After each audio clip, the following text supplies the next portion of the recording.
Hello guys, what's up? Magandang umaga sa inyo. So ako na naman ay magbabalik upang mag-post ng another aking gawa na system. So tinawag ko itong association. So itong association, ano bang mayroon dito sa association na to? So itong association na to guys, so dito malalaman, mayroon kasi silang sa isang village yan, sa isang community, mayroon silang association. Like, pangalan ng association na yun. Doon naman guys, malalaman ng nagmamanis ng association na yun kung nung member nila kung gano'n sa isang buwan nagagastos nila, kung expenses nila sa isang buwan. So doon malalaman nung admin sa bawat association na yun kung gaano na kalaki yung expenses nila sa isang buwan. So yun guys, ngayon try natin siyang i-discuss. So, open ko lang guys yung ating sump. Siyempre, i-run natin guys, pati yung open ko muna yung database. So, gamit natin guys dito is yung sump. So, paano nyo guys malaman kung ano talagang tunay na version ng sump nyo? So, click nyo lang ito guys. So, dito nyo siya guys malalaman. So, ito guys. PHP version 8.2.4. So, mayroon na ang latest na nata, 8.3. So, 8.4, malapit na. So, ngayon guys, i-run naman natin yung ating system. So, sa running itong system na to, pipiliin ko lang dito guys is yung association. Kasi ito yung ating topic ngayon. So, napansin nyo guys, pag-click ko is lagi agad bumungad. So, mayroon siyang background na nag-animate guys. Huwag nyo lang pansin. Yan lang yung design guys. So, HTML, CSS na may halong JavaScript lang guys. So, ayun guys, pag-click natin itong login na wala pa tayong input dito sa username tsaka password, matiking yan siya ng please input both fields. So, ngayon guys, pasok na tayo guys. May dalawang rule to guys. Isa is sa member, then the second is yung admin na para yung admin is i-monitor lang yung mga member sa association. Guys, yung iba kasi dun guys, hindi naman sa isang buwan is nakakabayad agad sila ng mga monthly dues nila guys, diba? So yun guys, try natin pasukin. So mayroon na akong pangalan ng isang association, isang member sa association. So Nario lang yung kanyang name sa password. So lagi ko lang guys, yan guys, wait lang natin. So nung nilagay ko siya guys, dumirect siya dito sa dashboard. So ito guys is dashboard ng member. So, si Nario is isa siyang member ng asosasyon.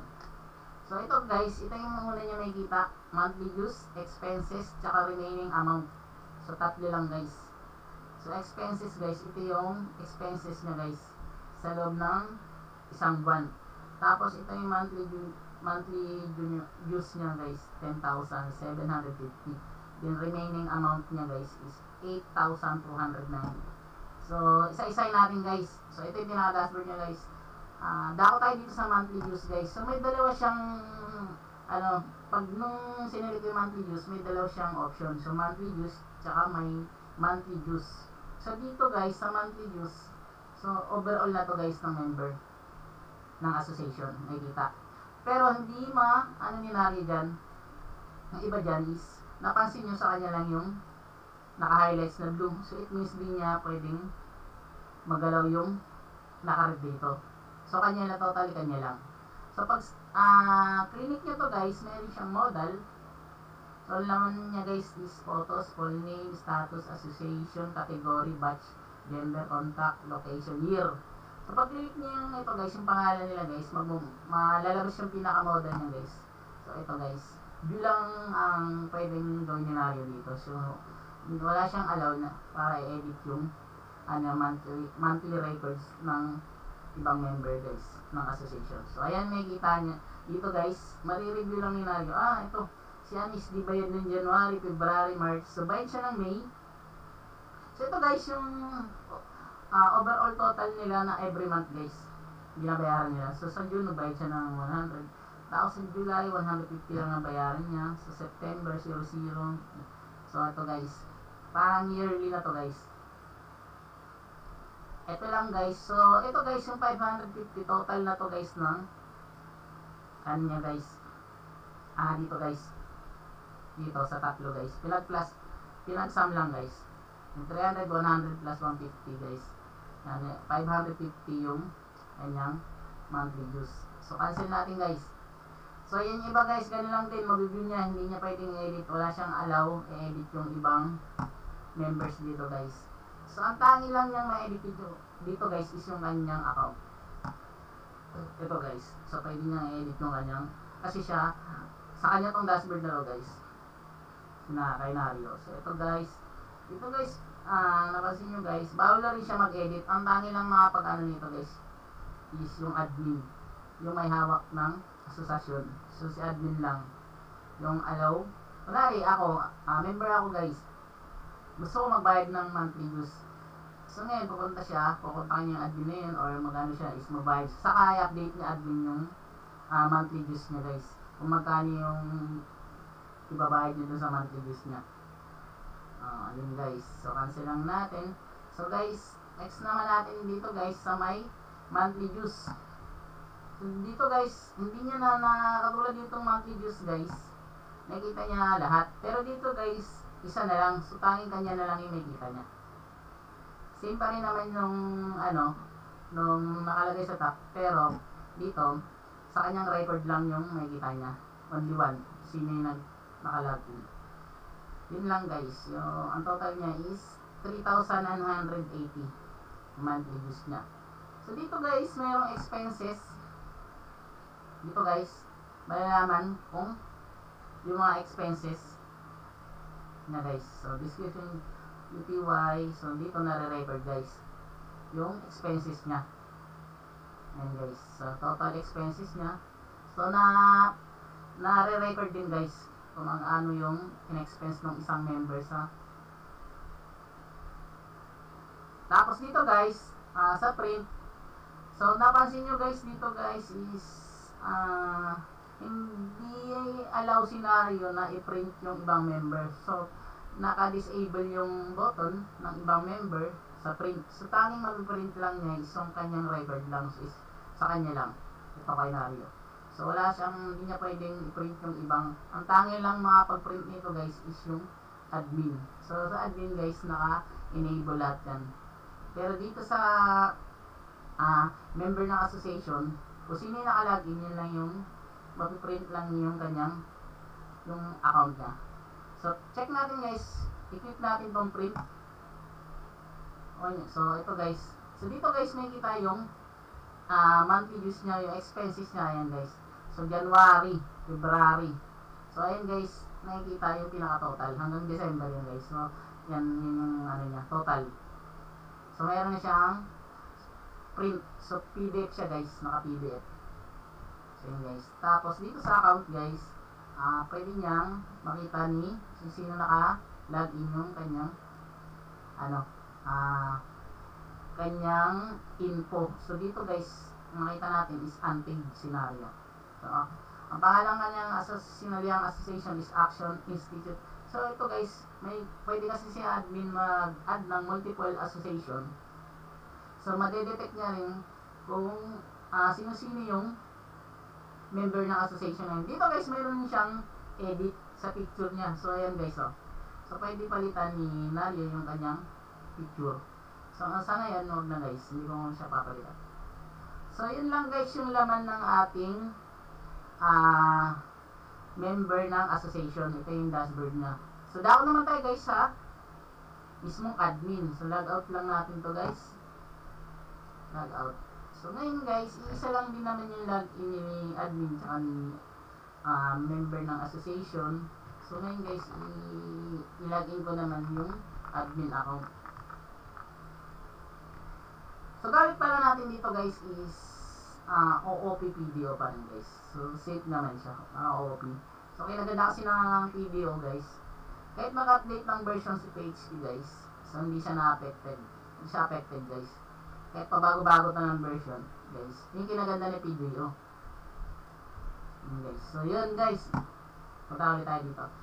So dito guys, sa dashboard ng admin is namomonitor niya lahat ng monthly dues, expenses, tsaka remaining amount. So, ayun guys.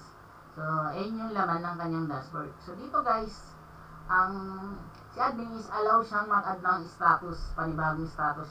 So, dalawa lang kasing status dito guys, which is fully paid tsaka unpaid. So, pwede mo siyang i-edit, pwede mo rin siyang i-delete. So, hindi ko na lang siya muna guys i-edit tsaka i-delete. So, yun lang. Tapos, pwede ka mag-add guys dito ng status. New. Other na lang. Other. Sample guys. Basta dyan, yan guys. Pwede ka mag-add ng. So, nag-i-scan kasi ako guys Ayan o. Nag-i-scan kasi ako ng PC guys Kaya siya ayan guys o. Nag-i-scan ako ng PC. So, ayan guys. Kaya medyo delay yung ano. So, ayan guys. Meron siya. Andito na yung ating other. So, click ko lang yung other. Try natin yung edit. Pagka-delay guys, kasi nga ako guys, nag-i-scan ako ng buong PC yan guys. So yun guys, natin, na-update. Nakapag-add tayo, nakapag-edit tayo, delete natin guys. Hindi natin kasi yan pwede. Sama. So yun guys, binalik ko lang at dinilit yung kaninang in-add natin na bago in-edit natin. Tapos yun nga, dinilit ulit natin. Dinilit natin totally para hindi na siya kasama. Kasi dalawa lang talaga yung ating status. Fully paid tsaka unpaid. Then sa association name guys, dako naman tayo dito guys. Dito naman guys, pwede kang gumawa ng panibagong association. So yun nga, is tatlong association lang ginawa natin dito.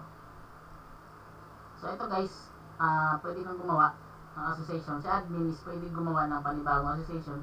Then sa association na yun, pwede natin, kunwari, yung bago niyang ginawa association natin na yun is pwede siya mag-add ng doon, member doon. Depende kung anong association yung member na yun. Doon siya ipapasok ni admin. So dito yung monthly dues guys. Dito naman, ito guys is allow naman ni admin to. Ayan o. Yung naka-blue na lahat. Hindi ka tulad nung kanina guys. Diba naka-red yung kung sino lang yung naka-login na member is hindi niya pwedeng i-edit yung sa ibang member kasi hindi siya inallow. So si admin guys is overall ma-edit niya yung mga member na yun guys. So ayan guys o. So si admin lang yung totally makapag-edit ng dito guys, ng pangkalahatan guys. Ayan guys o. So ayan guys, nilagay natin 5,000 guys. Ay automatic guys, nag-total ng monthly dues. So kunwari guys, yung niya dito is January, kailangan niyang bayaran sa monthly dues is 500. So ginawa ko lang 500 guys, pero di ko alam kung magkano yung talagang sa isang association, magkano yung binabayaran nila ng monthly dues. So 500 lang guys. Dito naman sa amin guys, sa Village, may monthly dues kami 900. Yun, may 900 kami binabayaran guys na monthly dues. Pero ito guys, sinample ko lang. So dito na automatic guys, total na yung pang lahat na to guys, pa-plus lang niya. So yun guys. Tapos dito din sa iba guys, pwede niyang si admin lang allow i-update yung mga monthly dues nila, monthly records. So iba din. Tapos dito guys, bali ito guys, yung total na to lahat guys ng kanilang expenses, yung remaining nila, tapos yung monthly dues. Tapos dito guys, so expenses. Dito naman guys, mamomonitor naman ni admin yung kanilang expenses. So ito guys, so tinototal lang dito guys, tinototal o pinagpa-plus lang itong mga to guys. So dito malaman ni admin kung magkano ng kanilang na expense. Dito guys, mayroon din yung add. Yan guys. Tapos dito guys, yan guys. Tapos dito guys, mayroon siyang print all. So dito naman guys sa print all, si admin lang tayong makagawa nito. Pwede niyang i-print lahat guys. So lahat ng ito guys, pwede niyang i-print sabay-sabay. So tingnan natin yung kanyang result. So ito guys, di ba ang ganda guys? Naka-landscape siya na PDF. So ito guys, overall. Total. Yan guys. Tapos andito na lahat ng member ng association. Malalaman natin dito. Yan guys. Tapos dito guys, meron naman siyang print. So specific lang to guys sa isang member. Kunwari, gusto ko lang i-print is kay Michael. So i-click ko lang yung kanya. So matik, kanya lang yung makikita natin yung kanyang monthly dues. Yan yung mga expenses. Tapos, dito naman guys, ulit natin. Sa user guys, so dito, si admin is allow niyang i-change yung picture. So dito yan guys, pwede niyang palitan yung status ng member na yun, kung paid na yun, so pwede niyang i-update sa fully paid. Yan. So si admin lang yung tanging makakagawa nito guys. So dito naman sa admin guys, so ito na yung admin na to. So pwede siya mag-add ng additional admin, pwede rin siya mag-edit, pwede rin siya mag-delete. So ito lang guys, yung pasilip ko lang guys yung code nito guys. So bali ito guys yung code niya. So naka-PBO siya guys. Ayan guys. So sensya na guys, marami tong joining kasi guys eh. Ayan. So marami siya. So ayan. And guys, pasilip ko lang sa inyo guys. So sana nakakuha kayo idea guys. Pero sa inyo guys, kung may papagawa ng web, so kontakin nyo lang ako. Kung interested din kayo dito sa association, maganda to guys. Kung mayroon kayong daily sa village niyo guys, is gagamitin nyo to. Maganda to kung may mga association nyo. Mas madali ninyong ma-monitor yung kanilang monthly dues. Kung magkano yung balance sila, mababayaran, ganun. So yun guys, maraming salamat guys na pag-record na naman ako ng panibago. So abangan niyo yung iba kong post. So magandang umaga ulit guys.